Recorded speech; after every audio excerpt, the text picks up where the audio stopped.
On est toujours en direct et on aime bien le direct sur RVL et on a la chance d'accueillir aujourd'hui, et ben ça nous fait plaisir comme régulièrement d'accueillir des auteurs de la région. Et lui, alors sa voix veut peut-être vous dire quelque chose pour vraiment les inconditionnels de RVL, puisqu'il était animateur il y a longtemps, 11 ans, on en parlait justement hors antenne. C'est Fabrice Lavenu. Salut Fabrice. Bonjour Cyril, pardon. Bah, mais de toute façon, je pense que tu étais déjà revenu avec des projets théâtre depuis. Oui, on s'était revus avec le Carré Magique voilà. La dernière fois. Oui. Ça devait être pour les brigade financière. Oui, c'est vrai. J'avais fait, c'est pas celle-ci où j'avais fait une intervention. Oui, tout à fait. Tu avais fait une intervention audio très remarquée. Voilà. Ouais, c'est ça. J'ai pas eu le César du meilleur espoir, mais bon. Ça viendra. Ça viendra. Ok. Eh ben Fabrice, moi je le savais naturellement, et c'est même depuis qu'on se connaît que tu es vraiment un féru aussi de littérature. Alors déjà, qu'est-ce qui t'a poussé toi à écrire des livres dans ta famille? Il y avait d'autres personnes, il y a des gens qui t'ont inspiré? Non, pas du tout. Non, je suis le premier de la famille à écrire. En fait, c'est venu très très jeune. Hein. J'ai dû commencer à écrire des nouvelles vers l'âge de 9-10 ans. Ah oui. Et oui, ça m'a toujours passionné. Alors, je sais pas si c'est parce que j'étais absolument nul en orthographe à l'école. C'est une vengeance personnelle peut-être. Mais j'ai beaucoup progressé depuis, je vous rassure. Si vous avez l'intention de lire mes livres, il n'y a plus de fautes dedans normalement. Il y a parfois quelques coquilles qui subsistent, mais les éditeurs sont là pour arranger ça. Mais voilà, oui, c'est venu tout petit. Je crois que chez moi, c'est un peu une respiration. J'ai besoin d'écrire, d'inventer des choses, de raconter des histoires. C'est passé par le théâtre, mais c'est d'abord passé par la littérature. Ouais. D'accord, oui, parce qu'on te connaît, on t'a déjà reçu plusieurs fois, même avant que tu sois animateur ici, pour des pièces que tu avais écrites, des pièces de théâtre qui ont même été jouées, je crois. Qui ont été jouées à Montivilliers, plusieurs reprises. Je crois. Et puis ailleurs aussi, également, oui. Voilà, et donc là, tu viens pour nous présenter un livre, donc c'est Agathe Christie, l'assassin fantôme. Alors, tu viens parce que c'est particulier, parce que c'est la première fois que tu es édité? Oui, enfin il y a eu une première fois avec une pièce de théâtre en 2014 qui s'appelait Rupture de contrat, donc qu'on avait monté avec le Carré plusieurs fois. Et là en fait oui, je suis passé par l'auto-édition puisque ça se fait beaucoup maintenant avec les plateformes d'édition. Et puis là, à force d'envoyer à divers éditeurs, j'en ai un qui m'a répondu de façon positive. Enfin, j'ai eu déjà d'autres propositions, mais malheureusement qui avaient capoté en cours de route. Mais là, c'était du ferme et définitif. Et donc voilà, la série Agathe Christie comprend déjà 5 volumes. Je suis en train d'écrire le 6e. Et donc là, l'éditeur a repris le premier tome. On a changé le titre, ça s'appelait La Première Énigme. Et on a voulu quelque chose un peu plus dynamique. Donc on a choisi l'Assassin fantôme. Et c'est vrai qu'en relisant le livre, moi, pour les corrections, je me suis dit qu'effectivement, le titre collait beaucoup mieux à l'histoire. Donc on peut le citer, l'éditeur. Alors l'éditeur, c'est Hello Édition. C'est une maison d'édition qui se trouve sur Paris. Que tu as connu par hasard? Ils sont ouverts. En cherchant, oui. On va un peu à la pêche. Et puis par l'intermédiaire de Facebook, en fait, ils faisaient de la publicité. Et donc je leur envoyais non pas le manuscrit, puisque là on pouvait envoyer par internet, ce qui est très pratique parce que l'envoi par courrier revient très cher. Il faut tirer les manuscrits, le courrier coûte cher. Donc là, effectivement, il y a certains éditeurs qui acceptent les manuscrits par courriel, donc ça c'est très très bien. Et donc j'ai eu une réponse positive assez rapidement. D'accord. On va se faire une première pause en musique et puis on va tout savoir un peu sur cette histoire de l'assassin fantôme. Et puis on va parler aussi, on a quelques questions naturellement à lui poser à Fabrice Lavenu, notre invité. Aujourd'hui, Maxime Le Forestier, c'est son choix. Il chante avec son fils, je crois, Arthur. Oui, c'est ça. Oui, c'est un duo. Voilà, et c'est extrait d'un live 2022 là que j'ai trouvé sur Internet. Le titre, Mon ruisseau.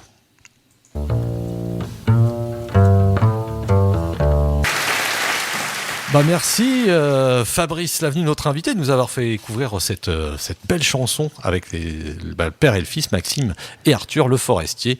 Voilà la chanson Mon Ruisseau, extrait de son dernier album. Si vous venez de nous rejoindre, donc Fabrice Lavenu, auteur havrais, hein, tu es... Oui, havrais, enfin, voilà. Fécampois de naissance, mais Fécampois havrais de depuis naissance, 76.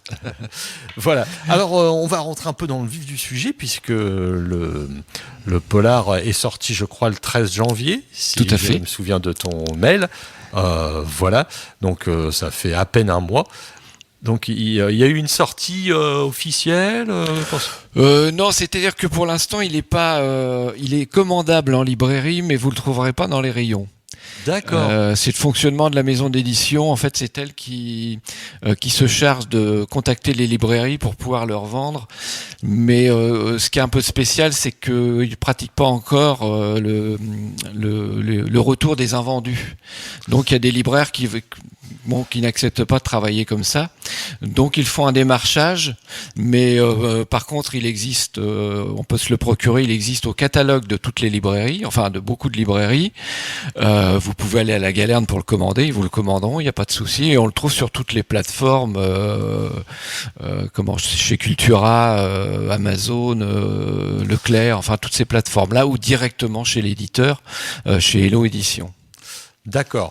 Alors, c'est un polar qui... Est-ce qu'on peut dire que c'est un polar déjà ? C'est un roman policier. Bon, c'est vrai qu'aujourd'hui l'appellation polar Oui. est un petit peu vague. Pour moi, le polar, c'est plus, c'est ce qui se faisait beaucoup dans les années 50. Le polar, c'est noir. C'est noir, oui. C'est un peu. Ça traite beaucoup des gangsters, enfin du milieu, des crimes un peu sordides. Là, on est dans l'enquête policière traditionnelle. C'est pour ça que j'ai appelé ça Agathe et Christie. Bon, en référence à Agatha Christie, évidemment. On est plus dans ce climat-là, un peu à l'anglaise. Maintenant, mes sources d'inspiration, c'est aussi et surtout Georges Simenon, Maurice Leblanc, Pierre Véry, des gens comme ça, donc des anciens du roman policier. Mais on est vraiment dans du roman à énigme avec un crime, une enquête. Là, en l'occurrence, le crime se produit à plus de la moitié du roman. Donc, mais on est déjà dans une recherche et dans une étude des personnages et des conflits et de mystères de choses qui se trament autour des personnages. Alors, Agathe et Christie, est-ce que c'est le début d'une longue série ? Agathe et Christie, où elle est déjà démarrée, et ça, c'est un autre tome qui s'appelle Tom, oui, l'assassin fantôme. Oui, alors l'assassin fantôme, à l'origine, s'appelait La Première Énigme. Donc, comme si de réédition, on a voulu changer le titre, comme on le disait tout à l'heure. Et par contre, oui, c'est le premier, mais il y en a déjà 5 qui sont écrits que j'avais fait paraître en auto-édition, donc je vendais dans les salons. Et donc on est reparti à zéro. J'espère qu'on va pouvoir rééditer les autres à la suite. Et puis je suis en train d'écrire le 6e. Ah oui, donc effectivement. Donc qui est Agathe et qui est Christie ? Alors Agathe, c'est Agathe Becker, donc qui est une lieutenant de police sur le Havre. Et Christie, donc c'est Jack Christie, à l'américaine, Jack Christie, qui lui est auteur de romans noirs, de polars, et également bouquiniste. Il a une bouquinerie à Montivilliers, pas très loin donc. Et donc ils se rencontrent dans le premier épisode, et donc ils vont mener des enquêtes ensemble. Et donc je veux pas trop dévoiler l'histoire du premier, mais bon, voilà, ils se retrouvent au fil des enquêtes. Alors c'est une histoire, tu as parlé de Montivilliers, donc c'est une histoire qui se passe totalement dans la région ? Alors toute la série se passe dans la région. D'ailleurs, Agathe Becker, le personnage donc féminin, le lieutenant, habite chez moi. C'est-à-dire que son lieu de résidence, je me suis pas creusé la tête très longtemps, je l'ai fait résider là où moi j'habite. Donc ce qui veut dire que le lecteur, quand il va te lire, il fera une visite virtuelle, on peut dire littéraire, de ton chez toi. De mon appartement, oui, qui a un petit peu changé par rapport à la réalité, évidemment. On donnera pas l'adresse, naturellement. Alors c'est une histoire qui se passe Alors, dans les temps actuels ou... Ça se passe aujourd'hui, même si l'ambiance est un petit peu inspirée des années 60, 70, voire 50 dans certaines scènes. Ça se passe aujourd'hui, donc avec des portables, avec toute la technologie qu'on connaît aujourd'hui. Et donc ça se passe sur le Havre, et donc la région, je disais, celui-ci se passe principalement à Fécamp, dont je suis natif, je le disais tout à l'heure. Et donc chaque tome se passe dans un coin différent de la région, quoi. D'accord, donc c'est une histoire avec des rebondissements, on peut dire ça. Oui, il y a du mystère, il y a de l'humour, il y a un peu d'érotisme, tout ce qu'on trouvait. J'ai remis un peu les ingrédients de ce que moi je lisais quand j'étais ado et un peu plus tard, de ce que je lisais comme polar à l'époque. Je lisais beaucoup, les romans noirs chez Gallimard, et puis aussi Fleuve Noir. Il y avait la collection spéciale Poli, j'en ai lu beaucoup, et puis tous les Simenon. Donc Simenon c'est pareil, Maigret ça commence dans les années 30 jusqu'aux années 80. Ok, on va refaire une pause en musique parce qu'on est là aussi pour écouter de la musique et on va continuer. On va pas tout dévoiler, naturellement. On va pas tout dévoiler de cette magnifique histoire Agathe et Christie. Là, ça sent un fantôme. Moi, ça y est, j'ai déjà mon exemplaire et il va me le dédicacer à la fin de l'émission. Georges Brassens, La non demande en mariage.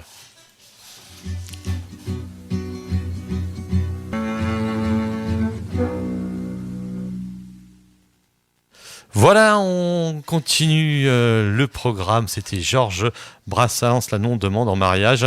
Et toujours avec Fabrice Lavenu, notre invité, qui vient de sortir, c'est tout récent, son livre, son roman policier, on va dire ça. Agathe et Christie, l'assassin fantôme. Voilà. Donc, si vous venez nous rejoindre, c'est on peut dire, Fabrice, une histoire qui se passe entre Le Havre, Montivier, Fécamp. Oui, principalement à Fécamp. Ce que je peux faire, c'est vous lire la 4e de couverture pour vous donner l'idée. J'ai exactement te proposer que tu nous le fasses. Voilà, alors allons-y. Pour le lieutenant Agathe Becker, une silhouette qui apparaît et disparaît comme un fantôme aux yeux de Mylène Lafont, bourgeoise languissante, qui a la manie de se promener nue dans sa villa, relève d'une simple histoire de voyeur. Mais il y a le témoignage de Jacques Christie. L'auteur de Polar a vu cette mystérieuse apparition. Et ce n'est pas un homme à raconter des histoires en dehors de ses romans. Aussi, l'instinct d'Agathe lui dit qu'il va se passer quelque chose dans l'entourage des Lafont où des secrets mal enfouis ne demandent qu'à ressurgir. Agathe enquête, à sa façon, et puis il y a cette auteure, elle qui aime tant la lecture. Voilà, donc à vous. Alors, on vous rappelle, on peut rappeler où est-ce qu'on peut se procurer on peut se le procurer sur commande chez votre libraire habituel, ou bien sur toutes les plateformes, Amazon, Leclerc, De Citre, Chapitre.com, et puis directement chez l'éditeur, chez Hello Édition, maison d'édition sur Paris. Hello, ça s'écrit comme H-E-2-L-O. Voilà. Ok. Voilà, tout simplement. faut le préciser. Donc, on reconnaît sa patte de comédien quand il lit, mais il va nous en parler vite fait parce que moi, j'ai eu la chance de le voir. Enfin, j'ai eu la chance parce qu'il me l'a communiqué. Et c'est vrai que c'est pas le style de programme que je regarde à cette heure-là. Tu as la chance d'avoir fait une lecture télévisuelle, je sais pas comment on peut dire ça, une lecture sur un petit écran, il y a quelques années. Est-ce que tu peux raconter cette aventure? Comment tu t'es retrouvé sur la 8e chaîne, je crois? Oui, c'était sur C8. C8, en fait, c'était un concours. Alors, c'est une émission qui s'appelle Voyage au bout de la nuit, où donc vous avez une lectrice principalement ou bien un lecteur de temps à autre qui vous lit un roman. Il y a rarement des essais, c'est plus souvent des romans. Et donc à un moment donné, ils ont organisé un concours pour participer à ces lectures. Donc fallait envoyer une petite vidéo d'une lecture de quelques pages. Donc j'avais envoyé, et puis j'ai été donc choisi pour participer à ce concours. Donc je suis allé, ça se passe dans les studios à Boulogne-Billancourt, donc j'y suis allé, et puis donc j'avais choisi de lire La religieuse de Diderot, puisqu'il fallait choisir sur une liste de 100 classiques. Donc j'avais pris La religieuse de Diderot, parce que ayant joué Diderot au théâtre, je me sentais en affinité avec lui. Et donc en fait on enregistre 6 périodes de 30 minutes avec une pause de 3 minutes énorme, entre chaque période. Au niveau concentration, c'est... Voilà, c'est une expérience assez enrichissante. Qui est un petit peu, comment dire, pas j'allais dire angoissante, le mot est un peu fort, mais enfin on a toujours un peu le trac, voilà, un petit peu comme avant de monter sur scène. Mais bon, c'est sympa de se retrouver dans un studio de télévision, on s'aperçoit que finalement le décor qui est derrière c'est un écran vert. Ah oui. Et puis vous êtes tout seul dans le studio, le régisseur est dans sa cabine, un peu comme toi en ce moment, voilà. Cyril. Et puis voilà, vous avez 2 caméras, une qui s'allume à tour de rôle, et puis voilà, faut regarder l'une et l'autre, et puis faire sa lecture en regardant, et puis en essayant de faire vivre tout ça. Donc voilà. Alors j'ai pas gagné le concours, mais il y en avait d'autres nettement meilleurs que moi en lecture. Mais c'était une expérience qui était très sympathique. Ouais, en tout cas, voilà. Comme quoi. Hein. Et puis j'ai vu aussi, alors ça, tu dis que tu n'as pas gagné le concours, mais tu as reçu un prix il y a quelques années de ça, donc en 2017, hein, je crois. En 2017, ça. Oui. Donc tu as eu le prix de la nouvelle Femme Actuelle. Oui, c'est le magazine Femme Actuelle qui organise ce concours tous les ans. Et donc j'avais envoyé une nouvelle qui s'appelait Derrière les carreaux. L'histoire d'une femme sur toute sa vie qui vit par procuration derrière ses carreaux. Et donc ça avait été Philippe Delerme qui était en plus voilà, oui, quand même. Donc qui avait trouvé cette nouvelle très, je sais plus ce qu'il avait mis exactement, j'ai plus en tête les mots, mais enfin il avait beaucoup aimé. C'est lui qui t'avait remis le prix? Non, en fait, on recevait, on était contacté, j'ai été contacté par téléphone pour faire une interview, et puis on recevait le magazine en fait, et donc la nouvelle est parue dans le magazine, et ils ont eu la gentillesse après Femme Actuelle de me faire un petit reportage sur justement la série Agathe et Christie qui paraissait en auto-édition à l'époque. Donc on peut dire un prix national, hein, parce que Femme Actuelle. Oui. Donc ça a été un encouragement quoi bien sûr, pour continuer à écrire. Et comme ça on te prévient, comme ça t'as dit non c'est une blague, c'est pas possible. Et ouais, c'est un peu ça. Oui, quand j'ai reçu un mail, vous êtes le gagnant du concours. Et avant de l'ouvrir, je me dis bon, c'est encore une attrape nigo. Oui, quand on a tous gagné. Moi, il n'y a pas longtemps, j'ai dû gagner 100 000 euros. Mais non, c'est faux. Mais là, c'était une vraie bonne nouvelle. Ça arrive. Hein. Ok, on va continuer. On va refaire une pause en musique. Et là, j'ai choisi la pause musicale. Alors, j'espère que ça va te faire plaisir. J'espère que je me rappelle, parce qu'on s'est côtoyé quand même quelques années ici. Et je sais que tu étais fan. Alors, j'espère que je ne me trompe pas d'artiste. Sinon, on va l'écouter quand même. Hein, de Romain Didier. Oui, beaucoup, oui. Tout à fait. Donc voilà, ouf. Bonne mémoire. Oui, c'est vrai. Mal, je suis mal, c'est un des titres qu'on va écouter. Voilà, pour faire plaisir à Fabrice, notre invité. Fabrice Lavenu, on vous rappelle, le livre est sorti depuis quelques semaines, Agathe et Christie, l'assassin fantôme. Aux éditions Hello Édition. Hello Édition, ouais, tout simplement.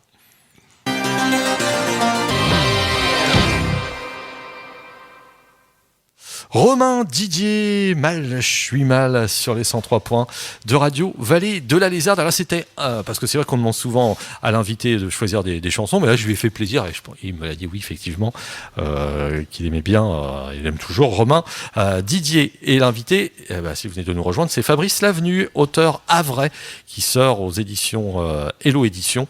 Agathe et Christie, l'assassin fantôme, c'est sorti le 13 janvier.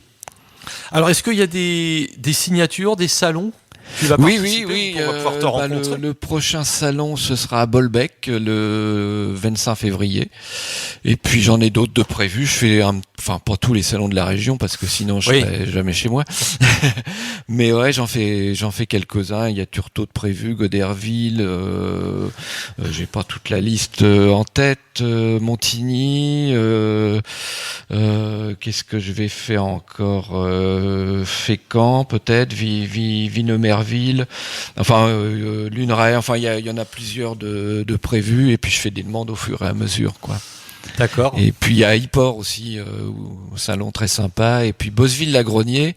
Bosville-la-Grenier, je vais leur faire un petit coup de pub parce que il y a le bistrot livre là-bas qui est tenu. Alors c'est un ancien presbytère qui a été transformé en bibliothèque. Et il y a 6 filles là-bas qui sont extraordinaires, qui font des animations. Tous les mois, il se passe quelque chose. Le vendredi soir, ils accueillent des spectacles, de la musique, ils organisent plein de trucs. Il faut vraiment y aller parce que c'est des gens absolument fantastiques. Alors voilà, écoutez...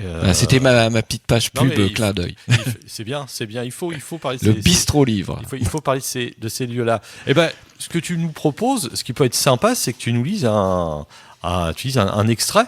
Tout à fait, oui. Voilà, pour donner encore envie. Tout à l'heure, il vous a lu la 4e de couverture. Bon, là, on n'a pas les mêmes moyens que C8, mais ça va être aussi bien. Oui, tout à fait. Enfin, je vais faire en sorte. Voilà, donc un petit extrait, donc le chapitre 2 pour faire connaissance un peu avec Agathe Becker, pardon. Il raccrocha, se leva, quitta son bureau. Il referma la porte d'un geste ferme mais sans brusquerie.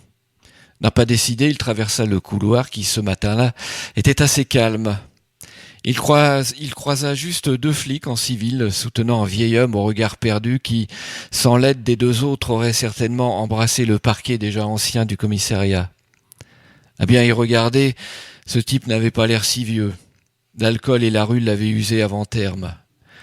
Gallien ressentait toujours une certaine honte à ne pouvoir empêcher ce genre de décadence.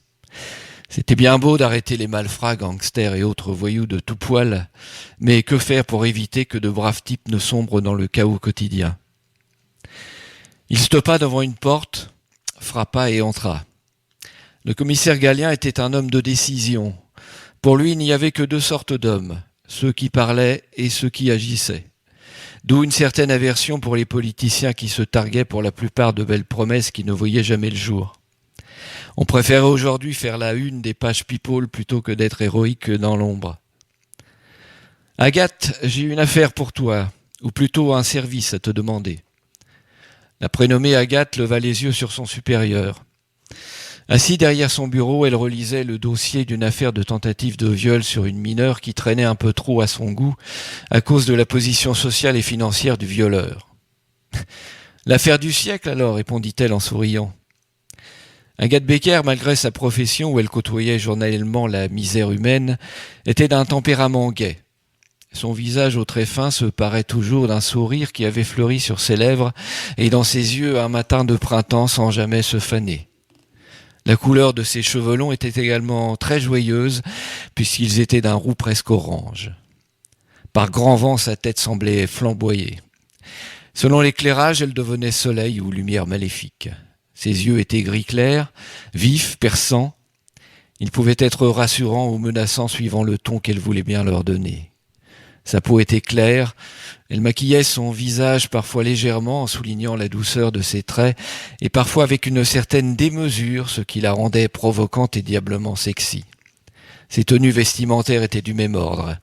Elle passait d'un excès à l'autre avec une virtuosité déconcertante. Elle était toujours celle qu'on n'attendait pas. Elle aimait se déguiser, porter une perruque, se dissimuler. Elle exerçait son métier avec conviction, s'y investissait à fond, armée de sa personnalité fantasque. Perspicace, réactive, intelligente, profondément humaine, elle dissimulait ses ombres faiblesses derrière un personnage haut en couleur qu'affectionnait particulièrement le commissaire Gallien. Les plus grandes affaires démarrent parfois par un simple fait divers ou un contrôle de routine. Il s'agit là d'aider un vieil ami. Un vieil ami, ancien flic ou ex-tolard. Ni l'un ni l'autre. Jacques Christie est bouquiniste. Il écrit également des polars sous un pseudonyme. Connu ? Pas le genre à s'exposer à la une des magazines avec une poupée Zarbi à son bras, mais dans le monde du polar, c'est un nom. Et quel est ce nom ? Tu le verras sur place. Je vais pouvoir vérifier ton niveau culturel littéraire. Il se situe entre Agatha Christie et Agnès Varda. Alors disons que c'est un savant mélange d'Hercule Poirot et de Jean-Baptiste Adamsberg. Agathe regarda Galien au fond des yeux, simulant l'inquiétude. Physiquement, plutôt Adamsberg ou plutôt Poirot ? Galien sourit. Il connaissait l'esprit facétieux de sa collaboratrice. Plutôt Adamsberg. Alors j'accepte la mission. Voilà. Je penserai à toi cette lecture quand je serai arrivé à ce passage-là. À ce passage. Ok, j'aurai ta voix. Voilà. Alors, si tu peux venir chez moi, c'est pas mal. Me lire le livre carrément. Ah bah écoute, si tu veux, tu prévois un peu de bière et puis ça le fait. Ok. À consommer avec modération. Mais bien sûr, il sera là. Ouais. Alors pour te laisser un peu, reprendre tes esprits et repartir après pour continuer cette interview, ça passe très vite. On va faire plaisir à une personne qui aime bien YouTube. Oui. Voilà. Alors c'est pour Sylvie, ma compagne. Voilà, on peut le dire. C'est pour Sylvie. Voilà.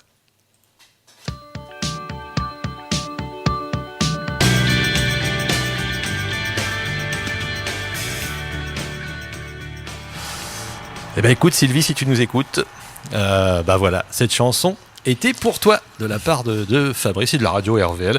Voilà, U2. J'avais mis With or Without You, je pense que c'est une chanson, c'est un bon standard, je pense que ça a dû lui faire plaisir celle-ci. Voilà. Fabrice me confirme. Acquiesce mon propos. Allez, on continue, on vous rappelle que Fabrice Lavenu est un auteur de polar de la région. Il est havrais. Agathe et Christie, l'assassin fantôme, est sorti. Donc c'est aux éditions Hello Éditions. C'est un livre qui est distribué sur tout le territoire en fin de compte. Oui. Bah de toute façon, oui, on peut y avoir accès par les plateformes, donc de n'importe où, oui. Alors c'est peut-être trop tôt, mais parce que ça vient de sortir. Mais est-ce que tu l'as dit? Est-ce que il y aura des suites de cette série? T'es peut-être déjà en train de peaufiner une suite? Alors les suites, oui, il y en a déjà 5 décrites. Je suis en train de travailler sur la 6e qui se passera au Marais Vernier. Ah. Qui s'appelle le rôdeur du Marais Vernier. On peut déjà l'annoncer. Après, le travail avec l'éditeur, ça va être en fonction, je pense, de comment ça va se passer sur ce tome-là, et après donc d'éditer le 2, 3, 4, ainsi de suite. Donc sur un laps de temps un peu plus long. Mais c'est bien, moi je trouve, j'avais discuté, et d'abord je l'avais félicité d'avoir été un bon ambassadeur de la région, donc je te félicite aussi parce que je trouve que voilà, vous exportez en plus notre région, des coins sympas, là, on parle notamment de Fécamp, mais avec Michel Bussy, qui lui, que j'avais interviewé l'année dernière au Polar à la plage, et lui, voilà, je l'avais félicité parce que lui il s'exporte même jusqu'au Japon, faire découvrir Yport, Vol les Roses, etc. Et justement, quand c'est comme ça, Fécamp, après tu as les souvenirs, tu le disais au début de l'émission que c'était ton enfance. Oui, tout à fait. Oui. La vie fécampoise, mais est-ce que tu retournes sur les lieux quand même pour te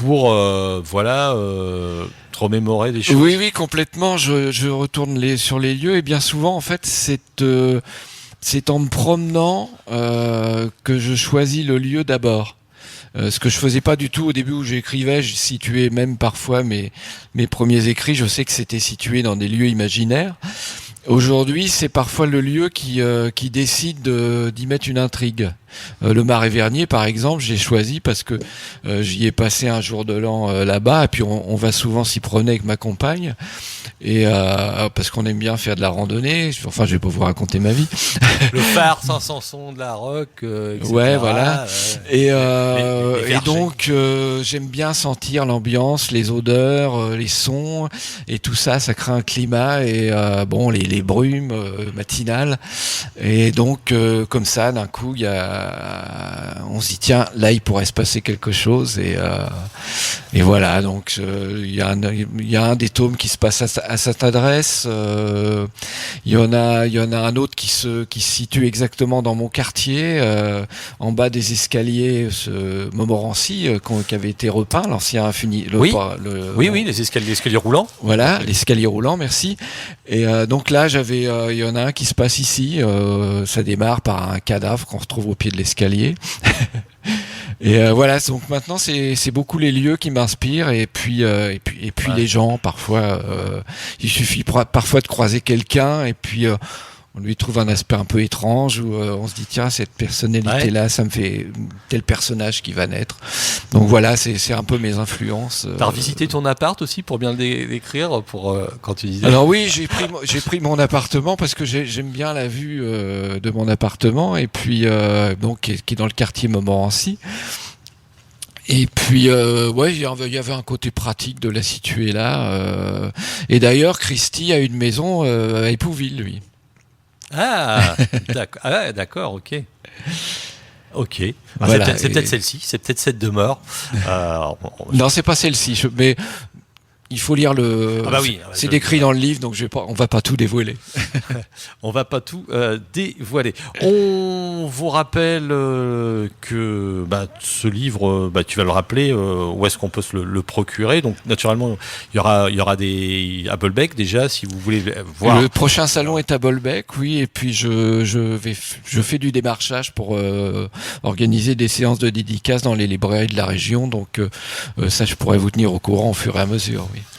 Et tu l'as dit aussi, hein, le fait que tu es en retraite maintenant. Oui. Est-ce que c'est plus facile du coup pour être disponible pour l'écriture? Parce que quand tu avais une activité, c'était plutôt les week-ends.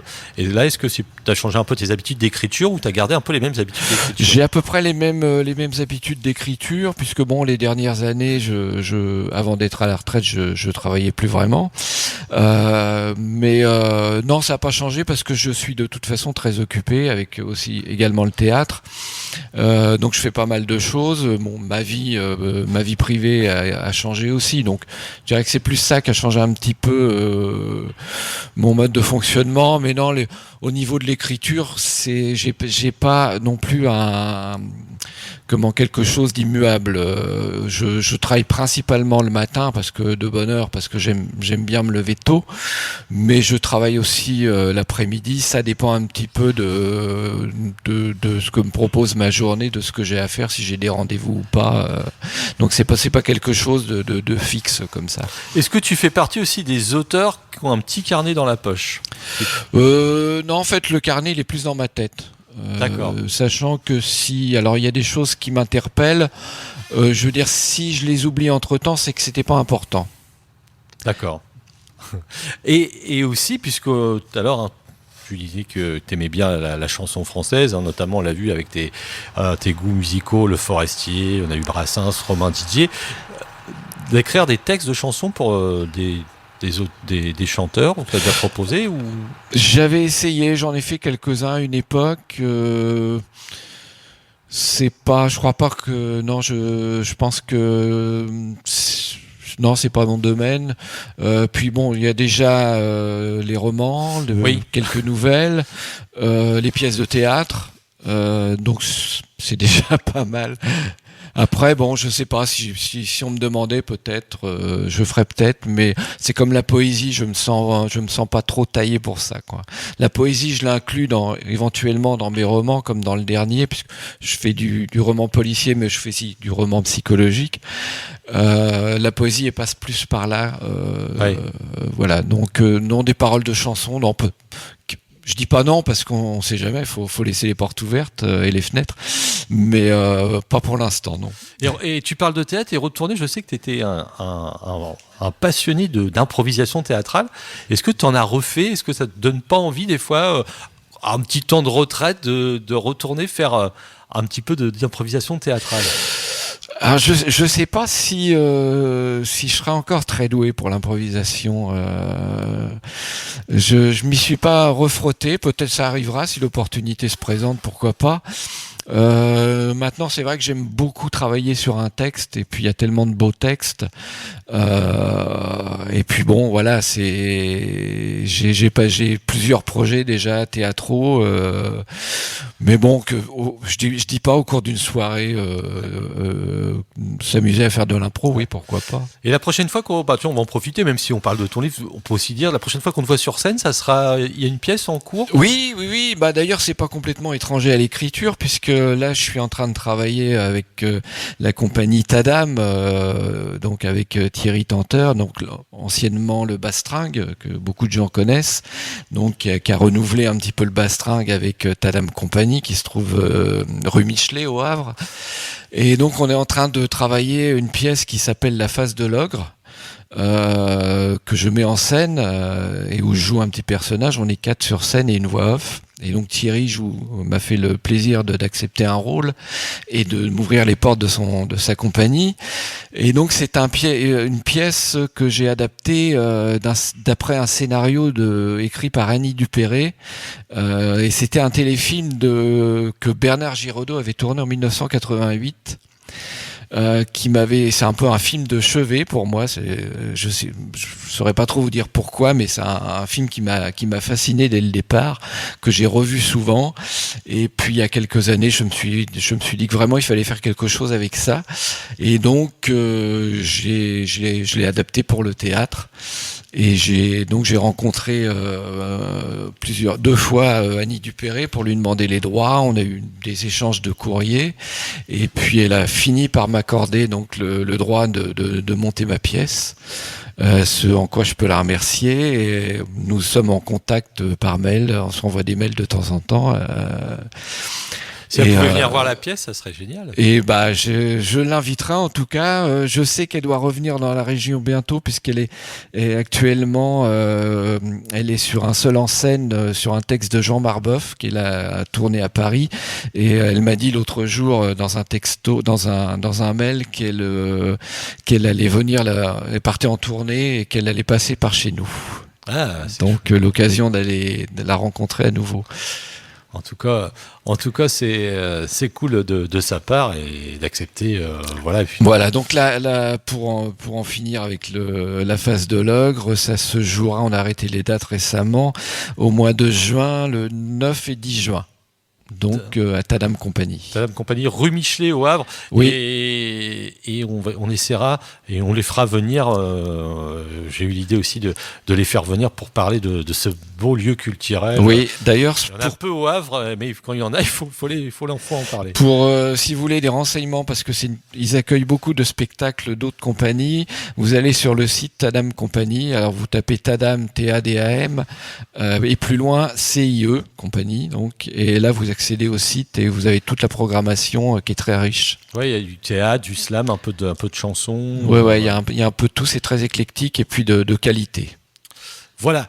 Et tes lectures en ce moment, si tu avais des lectures à conseiller, quelles sont les lectures de chevet en ce moment Alors j'en lis à peu près un par semaine, mais j'ai la faculté d'oubli des titres et parfois des auteurs. Là, je viens de commencer le dernier Christophe Onodibio. Qui s'appelle Trouver refuge. Je suis allé le voir, il était la semaine dernière au festival Terre d'auteur. On l'avait reçu là, il y a très longtemps. Oui, je sais, ouais, je m'en souviens, on en avait parlé et je l'ai vu en conférence pendant le festival. Et Le goût des autres, pas Terre d'auteur, Le goût des autres. Oui. Et ça m'a donné complètement envie de lire son livre. C'est quelqu'un de très cultivé, très riche, très intelligent et très simple. Il était au lycée Jean Prévost. Oui, tout à fait. Il en a parlé. Et ses parents habitent Octeville. Et donc je viens de commencer, j'allais dire plonger dans son livre. Moi, il a un autre bouquin qui s'appelle Plonger. Donc et voilà. Et je l'écoutais parler. Et j'étais en fait, il était en train de dire tout ce que je pensais, mais beaucoup mieux que moi. Donc voilà, voilà un auteur qui m'inspire. Bah écoute Fabrice, ça y est, on arrive déjà à la fin de l'émission. On va rappeler le titre du livre Agathe et Christie, l'assassin fantôme de Fabrice Lavenu, auteur havrais. Il vous emmène balade de Havre dans son appart et dans la région fécampoise. Et tu peux redonner les lieux où on peut acheter, se procurer ce livre? Oui, alors sur toutes les plateformes. Alors, vous pouvez déjà le commander chez Hello Édition directement. Ils ont un site, vous tapez Hello Édition et puis vous allez tomber sur le site rapidement. Après, sur toutes les plateformes, chapitre.com, Cultura, Leclerc, et pas mal d'autres. J'ai pas la liste sous le nez, mais enfin vous les connaissez. Et puis vous pouvez aussi carrément aller chez votre libraire et puis le commander. Il se fera une joie de vous le procurer. Ok, Fabrice, à la prochaine pour une autre aventure, peut-être théâtrale alors du coup. Oui, j'espère, oui, avec plaisir. Ça a été un plaisir pour moi de revenir dans ce studio où j'ai passé quand même pas mal de temps avec toi, Cyril. Ok, ça nous a fait plaisir aussi d'avoir de tes nouvelles et voir que ça se passe toujours aussi bien. Et puis, pendant la retraite, on est toujours autant occupé, voire plus. Voire plus, oui. Je confirme. Ok. Et puis un petit coucou à Sylvie, du coup. Un coucou à Sylvie et puis aux auditrices et auditeurs. Merci de m'avoir accordé cette heure. Salut.